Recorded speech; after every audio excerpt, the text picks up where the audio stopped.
homeless, broken by PTSD, and drowning in the debt left behind after his wife's death, Jack Turner had almost nothing left to fight for, except his 12-year-old daughter, Lily, when he unexpectedly inherited a forgotten mountain cabin from Eleanor Ward, the woman he believed was just an estranged aunt.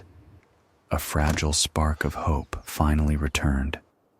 But the moment father and daughter arrived at the rotting, collapsing cabin at the base of Blackridge Mountain, that hope seemed to crumble instantly.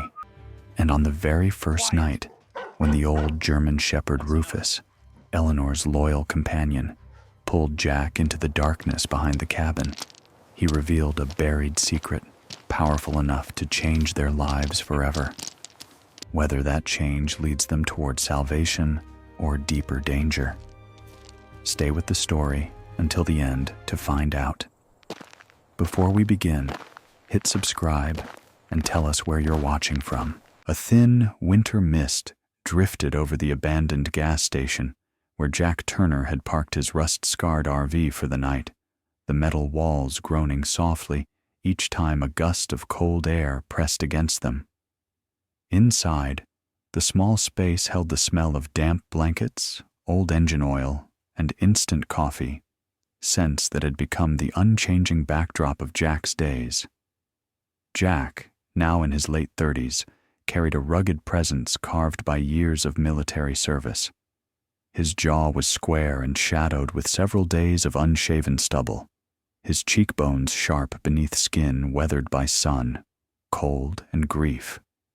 His brown hair, once neatly buzzed during his deployment years, had grown uneven from months of neglect. More than his body, his eyes betrayed the battles he hadn't escaped.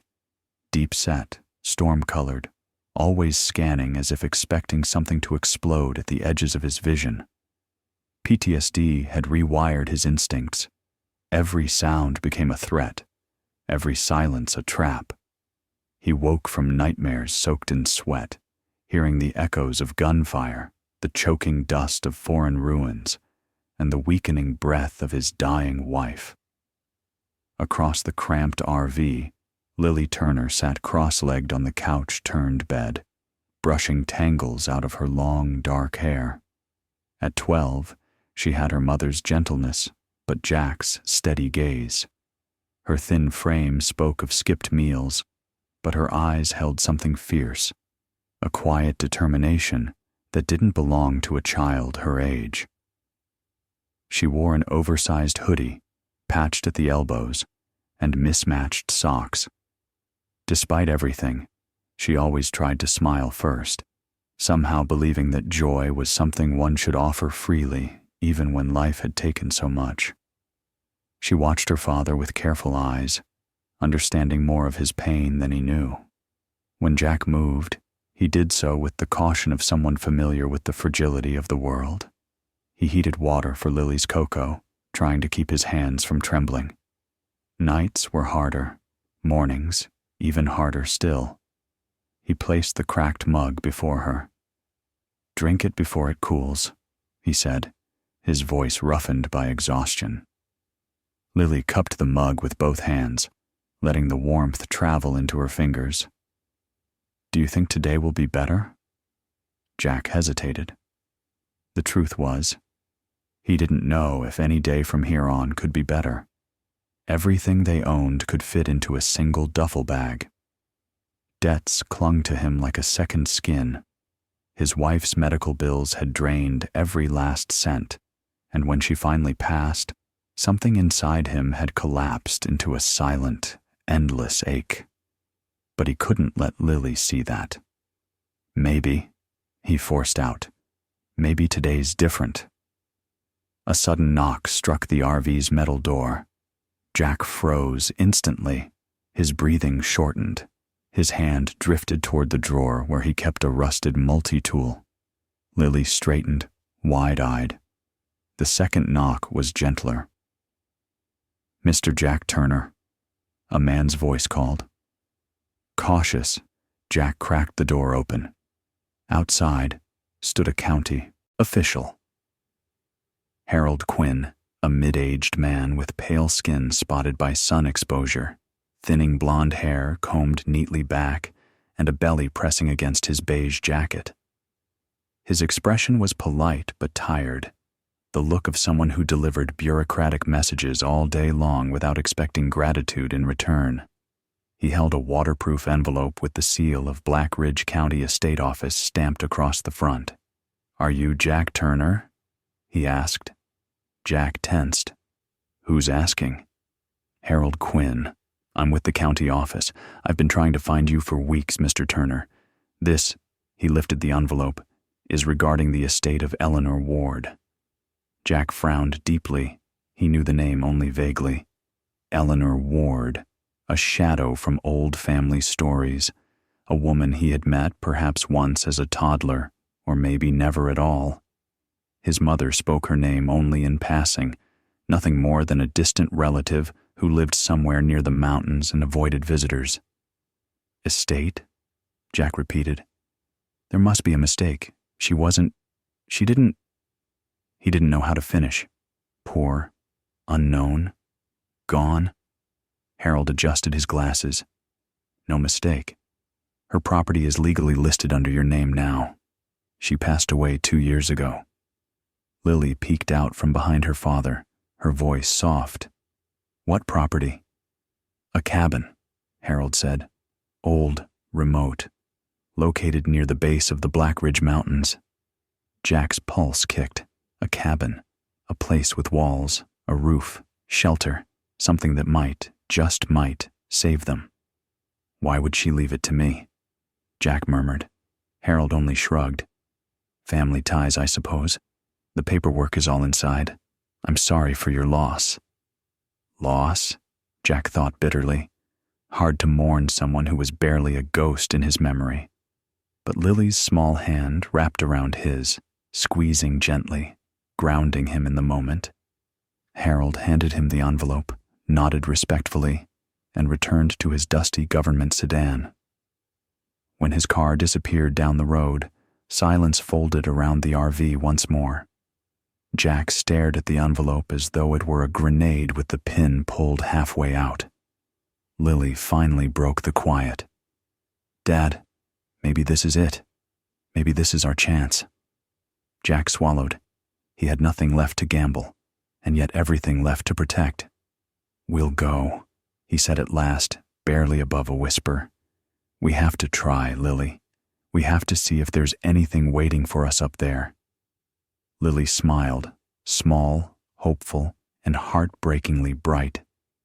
And for the first time in a long while, Jack felt something stir in his chest. Not quite hope, but something close enough to keep him moving. The forest air grew colder as Jack Turner and his daughter Lily followed the winding dirt road deeper into the Blackridge foothills, the sound of their boots crunching over frost-hardened leaves echoing through the quiet trees. The RV had sputtered, coughed, and died several miles back, its engine releasing a final plume of smoke like a surrender flag. The tow truck would never reach this far up the mountain, not without roads, not without luck. So they walked. Lily's small frame bundled in layers of mismatched sweaters, Jack's broad shoulders stiff beneath his frayed jacket, every step pushing them farther from the life they knew and closer to something they could not yet name. The cabin appeared just as the forest opened into a clearing, its silhouette leaning like an exhausted old traveler. The roof sagged inward, dark shingles scattered across the ground. The front porch tilted precariously, supported by splintered beams. Moss clung to the window frames. Time had carved its story into the wood, years of abandonment, storms endured alone, and stories left half-told. "Is this ours?" Lily asked, breath forming a pale cloud. Jack didn't answer at first. He just stared. It wasn't much. Wasn't anything, really. But it was shelter. Shelter was a miracle to someone who had slept in a rusted RV for too long. "Yeah," he said quietly. "This is ours." They pushed open the door, hinges letting out a haunting metallic wail. The air inside smelled of dust, cold stone, and faint traces of dried pine. Old pots hung crookedly above the stove. The wooden counters were layered in grime. A shelf near the doorway had collapsed under its own rot. Jack set down their single duffel bag, surveying the space with a soldier's instinct, identifying entry points, weak walls, anything that could endanger his daughter. But Lily was already exploring, her fingers brushing spiderwebs and forgotten tools, curiosity outweighing fear. "Dad, look, there's still a kettle," she said, holding up a dented metal pot with triumph. Jack tried to smile. "Good. Maybe we can boil water tonight." They worked quickly, sweeping out debris and clearing a spot near the old cast-iron stove. As they cleaned the kitchen drawers, Jack's hand brushed across something lodged beneath a stack of brittle envelopes. He pulled out a folded sheet of paper, yellowed, edges curled. Eleanor's handwriting, elegant, slanted, filled the page. "Jack, if you are here, then destiny has called you home. Trust the mountain. Trust the land. Blackridge carries truths the town buried long ago." Jack stared at the letter until the words blurred. He didn't know Eleanor, yet the way she wrote his name, gentle, certain, scraped at something buried deep inside him. Lily watched him closely. "Dad, do you think she knew we'd come?" Jack folded the note carefully. Maybe she hoped. A sound like a twig snapping made them both turn. Outside, beyond the broken porch rail, a shadow moved. Jack stepped in front of Lily, instinct rising in him like a shield. But when the figure emerged, it wasn't a man. A German shepherd, old and sturdy despite a slight limp in its right hind leg, limped into the clearing. Its coat was a blend of gray and faded black, rough around the neck, thin at the flanks. But its eyes, warm amber, startlingly intelligent, glowed with the sharp awareness of an animal that had lived long and remembered everything. The dog tilted its head at Jack, studying him with an uncanny familiarity. Lily whispered, "He looks like he knows you." Around the animal's neck hung a tarnished metal collar tag. Jack knelt slowly, extending a cautious hand. The dog stepped forward and pressed its muzzle gently into his palm, letting out a low, relieved whine. Jack turned the tag over. "Rufus, companion of Eleanor Ward." Something thudded in his chest. "Companion," he murmured. "Not just a dog. Family, maybe." Lily crouched beside him, brushing the dog's neck. "Hi, Rufus," she said softly. Rufus huffed once, then turned toward the back of the cabin. He tugged gently on Jack's pant leg, urging him to follow. "What's he doing?" Lily asked. Jack rose, tension creeping into his spine. "I think he wants to show us something." Rufus led them through knee-high grass and patches of ice, stopping at a large stone slab half buried in moss. The stone was out of place, too smooth, too rectangular, like a marker or a lid. Rufus barked once, sharp and commanding, then stared at Jack with eyes that seemed to burn with purpose. Jack knelt, brushing away moss with stiff fingers. There, beneath the green fuzz, were faint scrape marks, as though someone had lifted the stone before. "Dad," Lily whispered, "what is that?" Jack didn't know, but the look Rufus gave him felt like an answer. The truth, whatever Eleanor had tried to reveal, began here. And suddenly, the cold forest seemed heavier, as if holding its breath for what came next. A thin gray mist hovered over the forest floor as dawn pressed weak light through the pines, turning the world into a dim watercolor of blue and silver. Jack walked behind Rufus with a wary stride, every crunch of pine needles beneath his boots stirring old instincts, those finely tuned reflexes that years of combat had carved into his bones. Lily stayed close, her gloved hand gripping the hem of his jacket, her breath quick and visible in the cold. The forest grew denser as they followed the path Rufus insisted upon. The old German shepherd moved with surprising purpose despite his limp, ears forward, tail low, as though he had waited years for this exact morning. Finally, the trees parted before a small clearing, and there it stood, a squat stone hut half swallowed by vines and moss. The structure leaned slightly, as if exhausted by decades of storms. Weather stains streaked the stones, and the old wooden door bore a massive red sign nailed crookedly across it. Danger. Do not enter. The letters screamed with authority, yet felt rushed, as if posted to keep curious eyes away rather than to protect anyone. Lily whispered, "Dad, this place feels wrong." Jack scanned the perimeter, his gaze sharp. Old mining grounds. Signs like this go up for liability, not truth. He hadn't survived battlefields by taking warnings at face value. Rufus pushed his nose against the door, giving a low, insistent bark. "All right, boy," Jack murmured. He tried the handle. It creaked, but gave way. Inside, dust floated in the air like drifting snowflakes. What should have been an empty storage hut was instead filled with wooden shipping crates stacked to the ceiling. Some were cracked open. Others bore faded logos. Blackridge Mining and Energy Company, a name Jack vaguely remembered from old local news, a corporation declared bankrupt 2 decades ago after a corruption scandal. Lily stepped closer to a broken crate. "Dad, what are these?" Jack lifted a cylindrical object from inside, a rock core sample, meticulously labeled with depth measurements and coordinates. His hand tightened around it.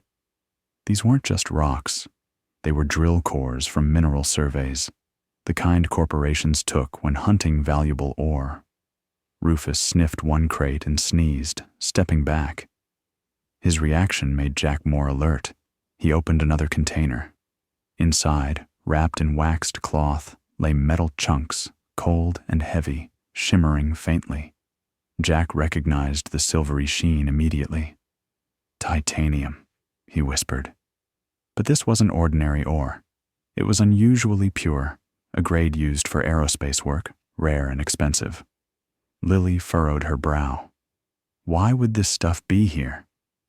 Jack spotted more crates, each labeled with coordinates. He felt the familiar itch beneath his skin, the one that struck when puzzle pieces began forming a bigger picture. He reached into his coat and pulled out Eleanor's letter from the night before.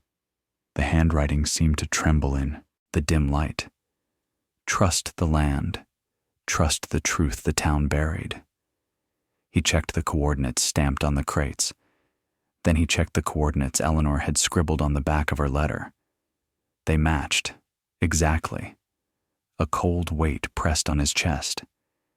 "Lily, this isn't abandoned mining material. These cores were taken from Eleanor's land." Lily's eyes widened.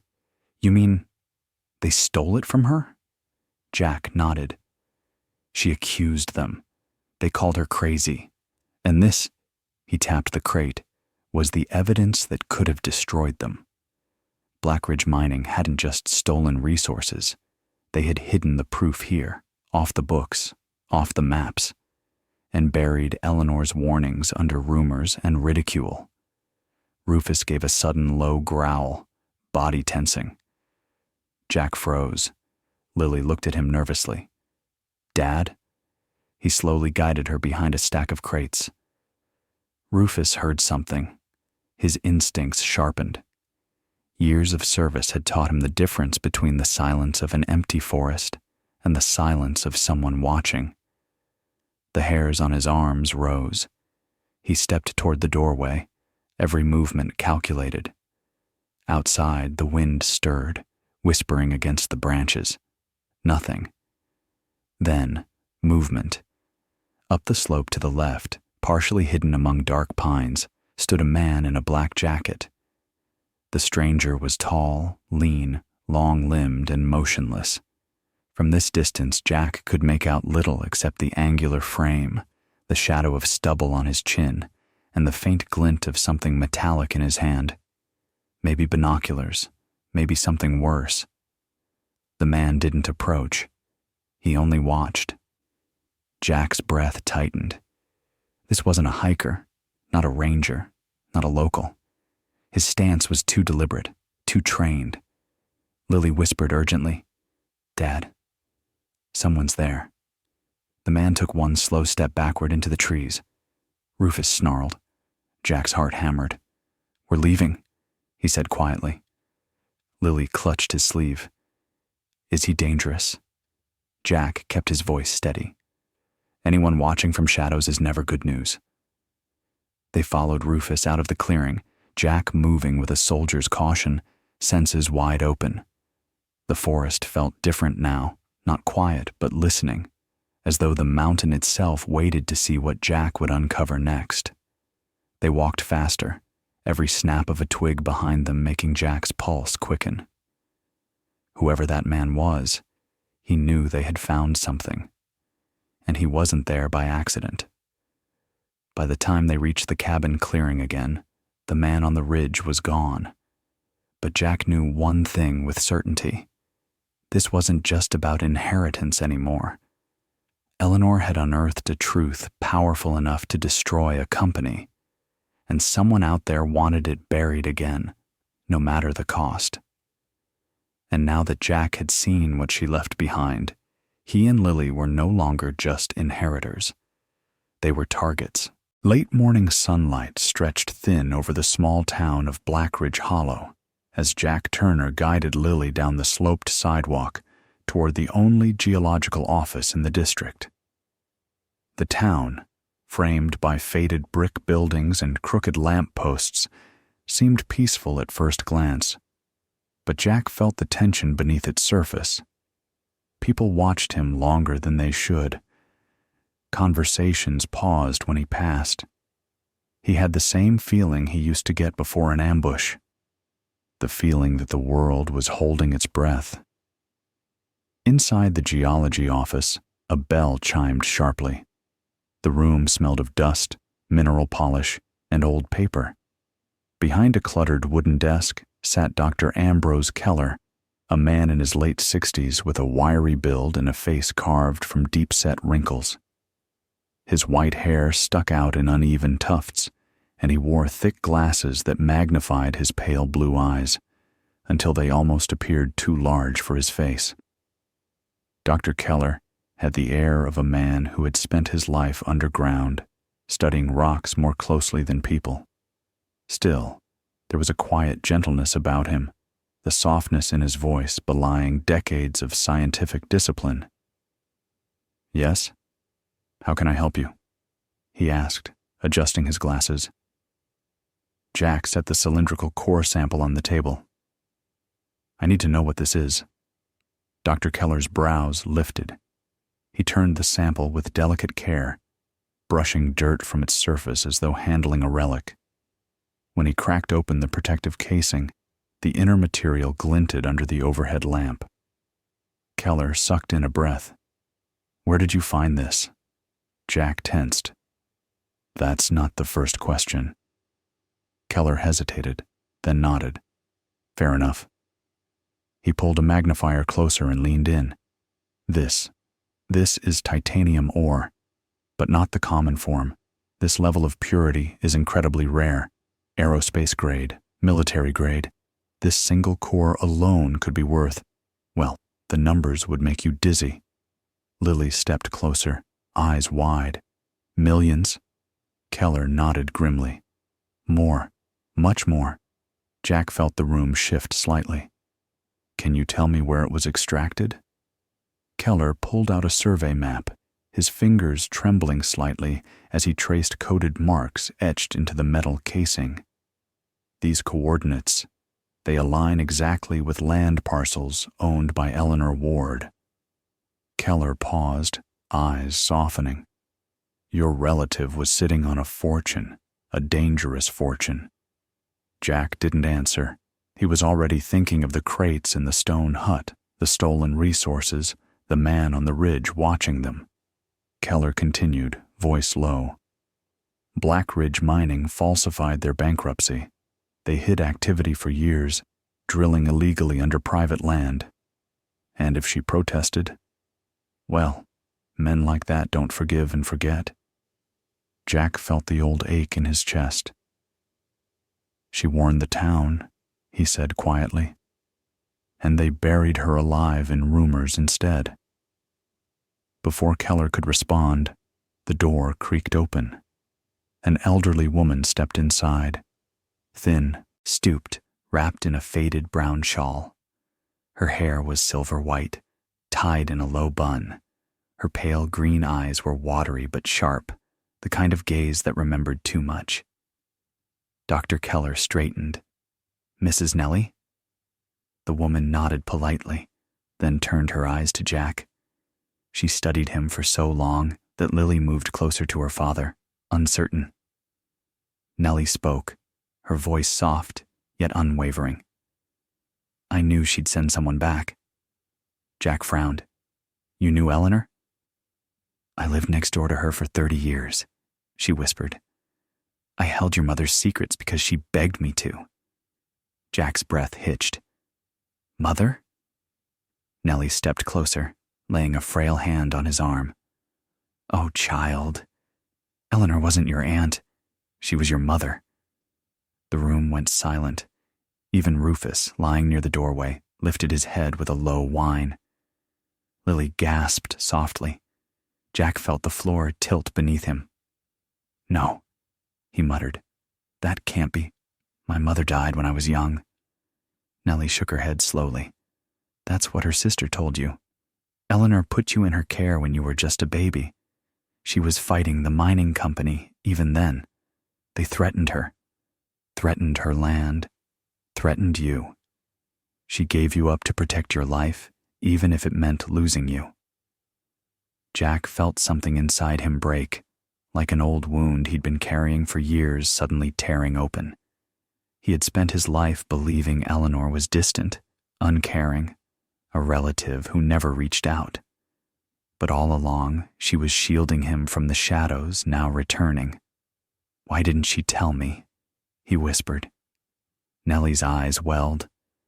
Because knowing the truth would have put you right back in danger, and she loved you too much for that. Before Jack could respond, a sudden crack echoed outside, rubber scraping against gravel. Dr. Keller stiffened. Jack moved to the window and peered out. His truck sat crooked, one wheel tilted at an unnatural angle.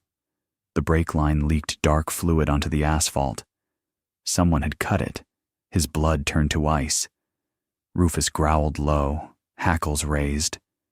Nellie whispered shakily, They know you found the truth. Jack's phone buzzed in his pocket. He pulled out a plain white envelope left wedged in the truck's door handle. Inside was a thick wad of cash and a note scrawled in block letters. Keep quiet or lose everything. Lily grabbed Jack's sleeve. Dad, we should leave. But Jack straightened, his voice steady and hard. No, we're done running. He turned to Keller. I want a full report, something I can use in court. The old geologist nodded, resolve forming in his eyes. I'll help you. Whatever you need. From outside, a figure moved near the tree line. A man in a hooded jacket, standing just long enough for Jack to see him before slipping back into the woods. Jack exhaled slowly. They want to fight. Lily's voice trembled. And what do we do? Jack placed a hand on her shoulder. We stand, and we find a lawyer. Later that afternoon, Jack walked into the office of Harper Lane, a sharp-eyed attorney in her 40s with cropped black hair, a storm gray suit, and an expression that suggested she had never backed down from anyone. She listened in silence, her fingers tapping the wooden desk. Jack, she said finally, leaning forward. "You realize this will be war." "I've fought worse," he replied quietly, "and I have more to lose now." Harper nodded once. "Then let's burn them to the ground." And with that, the battle for Eleanor Ward's truth truly began. Cold evening light washed over Blackridge Hollow as the storm of controversy reached its peak. Jack Turner stood on the courthouse steps with Harper Lane beside him, watching news vans pack the square like a flock of restless metal birds. Reporters paced with microphones in hand. Cameramen adjusted lenses with twitchy fingers. Word of illegal extraction, forged bankruptcy files, and suppressed evidence had spread faster than wildfire in dry timber. And the town, once silent, once complicit, finally found its voice. Lily sat on the stone railing, her legs swinging as Rufus lay at her feet, the old German shepherd alert despite his age. Every so often, he lifted his head to survey the crowd, the way soldiers watch horizons. Jack rested a hand on Lily's shoulder. Exhaustion weighed on him, but something lighter, something almost like hope, threaded through the fatigue. Harper glanced at her phone. Her sharp gray eyes narrowed. "The board of Blackridge Mining is folding. They want a meeting. Desperate timing." Jack straightened. "What's their offer?" Harper nodded toward the courthouse doors. "We'll hear it from them directly." Inside, they were greeted by Martin Caldwell, the company's interim CEO. Caldwell was in his 50s, tall but slightly stooped, with sandy hair graying at the temples and a deep worry line etched across his forehead. Unlike the shadow men who had stalked Jack before, Caldwell looked worn rather than dangerous, the face of someone who had inherited the sins of men more ruthless than himself. His suit was immaculate, but his hands trembled as he reached to shake Jack's. "Mr. Turner, we intend to resolve this, quickly and honorably," Caldwell said, voice strained but clear. Harper crossed her arms. "Then talk." Caldwell nodded, pulling a folder from his briefcase. "We're proposing a comprehensive settlement. No gag order, no hidden clauses, full transparency." He laid out 3 documents. 1. A multi-million-dollar compensation package for the theft of mineral resources. 2. A legal deed confirming the land as permanently protected family property under Jack Turner and his lineage. 3. Full reconstruction of Eleanor Ward's cabin at company expense, exactly as she left it, but safe, modernized, and preserved. Jack stared at the papers, throat tightening. "All this? For the truth?" "Because we were caught," Caldwell said softly. "And because she, your mother, was right all along." The word mother hit Jack like a quiet blow. Lily moved closer, slipping her hand into his. Harper leaned over the papers, skimming the fine print. "It's clean," she murmured. "Cleaner than I expected." Jack exhaled, a slow, steadying release. "Then we accept." Caldwell nodded with visible relief. "The official apology will be public. Eleanor deserves her name back." A week later, the town square transformed into a gathering place, the likes of which Blackridge Hollow hadn't seen in decades. Children sat on their parents' shoulders. Elderly families lined the sidewalks. Town officials stood stiffly in coats too formal for the mountain air. At the center of it all, covered with a velvet cloth, stood a new memorial stone. Sheriff Dalton, solidly built with a salt and pepper beard and warm eyes, stepped up to the microphone. "For many years," he began, voice surprisingly firm, "Eleanor Ward was mocked, dismissed, and labeled a liar. But she was none of those things. She was a protector, a truth-teller, a woman who saw injustice and stood alone against it." Dalton pulled the cloth away. The bronze plaque gleamed. "Eleanor Ward. She spoke the truth before the world had the courage to hear it. Jack felt his chest tighten painfully, not from sorrow, but from something deeper, something healing. Lily squeezed his arm. Rufus barked once, a low, solemn sound, almost as if he recognized the name engraved there. Winter settled in soon after. Snow blanketed the rebuilt cabin in a soft, white hush. Chimney smoke curled lazily into the crisp mountain air. The repairs were flawless. Every beam replaced, every window resealed, every plank polished. Yet the heart of the home remained Eleanor's. The same rocking chair by the window, the same iron stove, even the same worn hook where Eleanor once hung her coat. One evening, as the sun melted behind the Blackridge peaks, Jack, Lily, and Rufus sat on the newly built porch. Pale golden light spilled across the valley, turning the snow to fire. Lily rested her head on Jack's arm.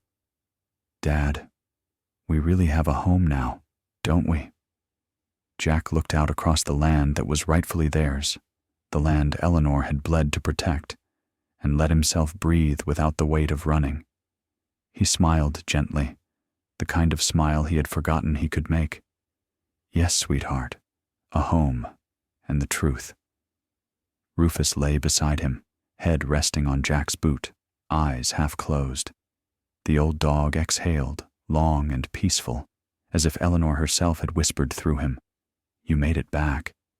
Behind them, the cabin glowed with warm firelight.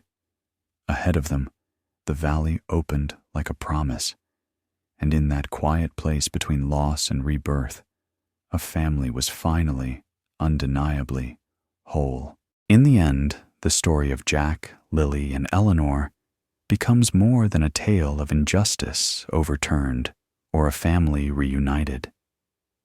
It is a quiet reminder that even in the darkest corners of a life, grace can still find its way through, sometimes in the form of a long-buried truth, sometimes in the steady loyalty of an old dog, and sometimes in a path we never expected to walk. Many people believe that when the world turns colder and heavier than we can bear, God sends his signs in small, unassuming ways. A door that opens when every other is closed, a stranger who arrives at the exact moment they are needed, a piece of truth that refuses to stay buried no matter how many forces try to silence it. The miracle is not always loud. Often it is a whisper, guiding us forward step by step, just as it guided Jack home to the mother who never stopped protecting him.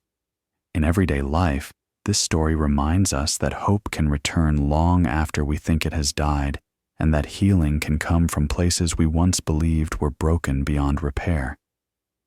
It calls us to stand for the truth, to care for one another, and to trust that no hardship is wasted when it leads us closer to who we are meant to become. If this story moved you, share it with someone who might need a reminder that miracles often begin with courage. Leave a comment, subscribe to the channel, and join us for the next journey of faith, resilience, and redemption. May God bless you and your loved ones with peace, protection, and the quiet strength to rise again each day.